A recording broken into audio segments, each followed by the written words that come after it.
Oh, g'day, Smithfield! How's everyone holding up? You doing alright? It's half-hearted, but alright, I'll take it. That's cool. Alright, g'day! I am unreasonably excited to be here tonight. Not entirely sure why. But yes, my name is Steve, and I'm a wildlife educator. Right. Now, I have a huge passion for animals. I love educating people, and in my heart, I have a real love for photography. And that's probably going to remind you of another Steve. He had a huge passion for animals, didn't he? He loved educating people. But in his heart, yeah. So that's Steve and I, we operate on different scales. I'm like a mini Steve. Yeah. I work with schools. Wildlife education for kids, it's not a job for everyone. Right? There's a few cliches that seem to come with the territory. First of all, I talk an awful lot about... It's just part of the job. I know things like this. And I'm really good at getting kids' attention. Unless it's my daughter's attention. I have to dress as a unicorn and sing "Let It Go" just to get her to look away from the TV. But for everyone else's kids, I'm in the pocket. It's actually worked out really well because when I was in school, I was the worst kid in class. Easily. Wouldn't sit still, wouldn't shut up, way too much energy. So, when I talk to kids now, I'm an expert at getting the attention of kids who won't listen because that was me. Right? Now, I reckon you all remember sometime or another when somebody came to talk to your class in school about something like stranger danger, fire safety, or healthy eating, yeah? Well, I'm in that posse now. I'm Steve, Spider-Man. Yeah. And wildlife education in schools, it doesn't seem like that special a thing, right? You go in with a lizard, a snake, a bird, let the kids touch it while you talk about their features, right? It's not a big deal. It's been done before. Well, I don't do that, okay? What I do is I go into schools and I help kids to look closely at things they don't normally look closely at. The way that I achieve that, obviously, is with photos of Lego. And, animals. Animals, of course. Lego animals, right? And my photography, it's kind of like where's Wally on easy mode, right? Where's Whistling Spider? Where's the Water Strider? Where's the Wallaby? Right?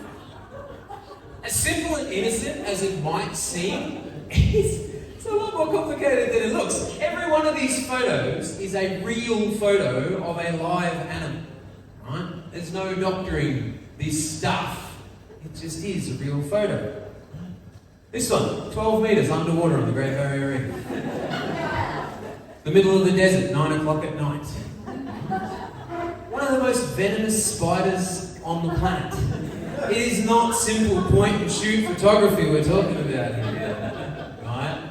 It gets a little complicated.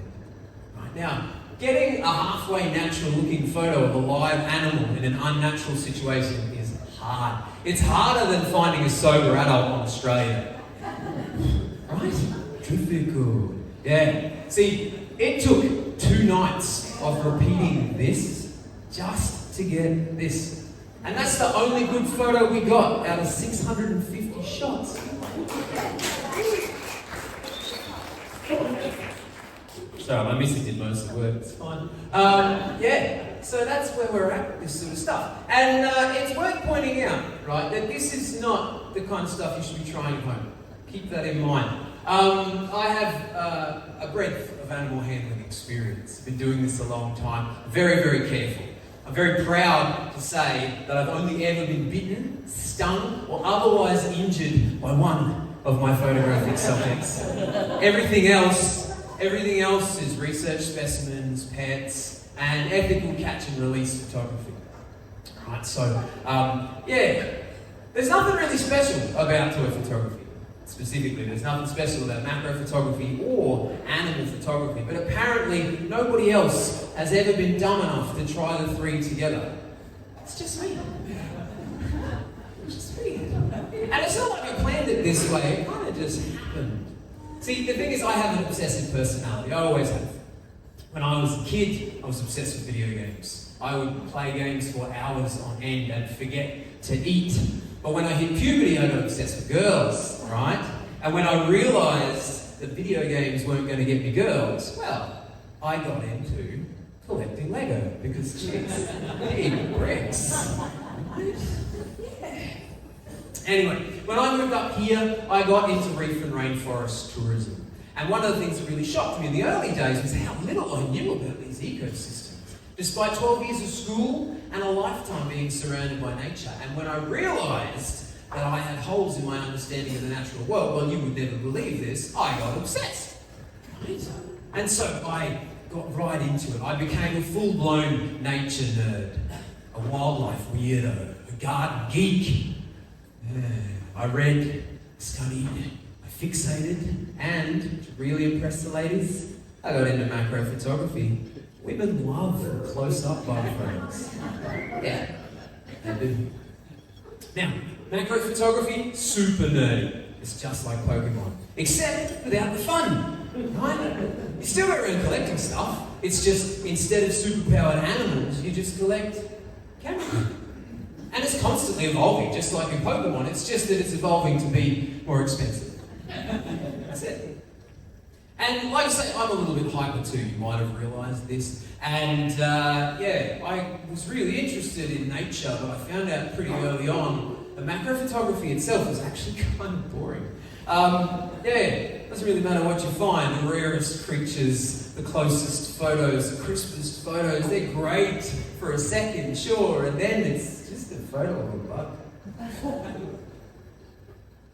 What do you do?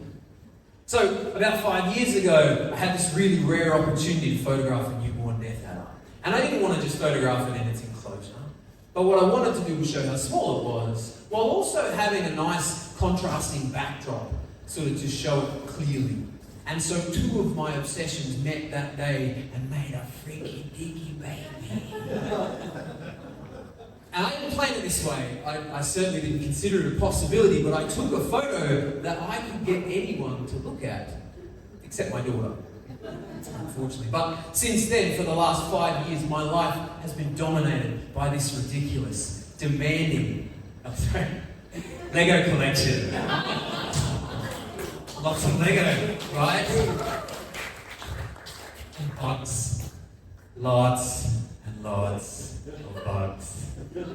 I mean, I'll photograph anyone, really, but often the most easy to find, visually diverse stuff is bugs. And so it's like I've been bitten by some sort of a, nerdy photographer spider. I have become the Spider-Man, which is weird. But my photography gear, it hasn't really upgraded much. My little TG7 does pretty much everything I want it to, which is lucky. Because have you seen the price of Lego lately? It's ridiculous. So, I mean, it's still not cheap, but I bought most of my Lego collection second-hand from teenage boys who have figured out how to get girlfriends. So now I have this social enterprise where I go into classrooms, I talk to kids about the bugs that they can find in their own yards, which is awesome. I talk a lot about citizen science, which is great, and using species identification for conservation reasons, but I can use the same photos to be talking about evolution, adaptation, human interference, agriculture, all sorts of different things. I can travel with nothing but a thumb drive and never have to worry about captive animal management or live animal transport or liability waivers or having to compete with an animal for kids' attentions when they can... I can't do that in a classroom. But I probably could. Right?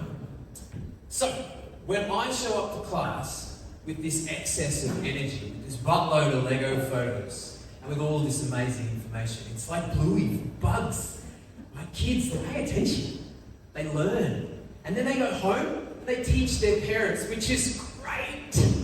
Because I am painfully aware that a grown man photographing bugs and children's toys is super weird. There's no easy way to explain to another adult wildlife education via children's toys. I'm actually touring a show called Let Me Explain down the East Coast to try and explain to people that I'm not just some deluded Photoshop enthusiast. Right? And so I'm already supporting a few great causes with my business, but I personally believe this photography would be really, really good for raising conservation awareness for endangered species, right? Here's a great example. Take this yakka skink here. Now, would you be more inclined to care about this skink specifically because a news article told you that it's rare and endangered and they all poop in the same place? Or would you be more inclined to care about this skink because your kids told you that this is rare and endangered and Mum, they all poop in the same place? Now, you might pick up on this. That's not a real photo. I had to Photoshop that one because Stephen Peck, the guy who studies yakka skinks, won't answer my email. So if anybody knows Dr. Peck, could you put in a good word for me, please? It's really important to me that I get a photo of a yakka skink. I don't know why. So now that I've been doing this for a while, right, I'm starting to get recognised as that bug guy, which is cool. Parents come up to me in the shops, they tell me about how their kids are interested in bugs now, they're out in the garden looking for things, how the whole family loves my Instagram account, which is great. I mean, sometimes I do get some feedback like, Billy wants Lego for Christmas now, and Billy wouldn't let me kill a spider, and Billy got bitten by a spider that he wouldn't let me kill when he was trying to put it on the Lego that he got for Christmas. And while admittedly I'm still working on trying to get kids to care for nature without touching it, any step in the right direction is better than nothing at all, right? For me, watching it grow with a deep respect for nature is a beautiful thing.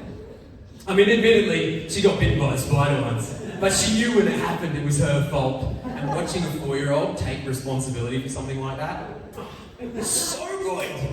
She doesn't go grabbing them like she used to anymore. It wasn't one of them, by the way. They're lovely. Handle them when you can. They're great. All right. So, hopefully, I mean, I know I'm not the only over-enthusiastic Steve to want to educate people about nature, but hopefully I could become Australia's favourite Spider-Man. If I can just convince people that I'm not crazy, maybe I'll be able to travel around the country photographing rare and endangered species and sharing with children in classrooms all around Australia. But the best bit, by far, is I'll get to claim my Lego collection on tax. Thank you very much.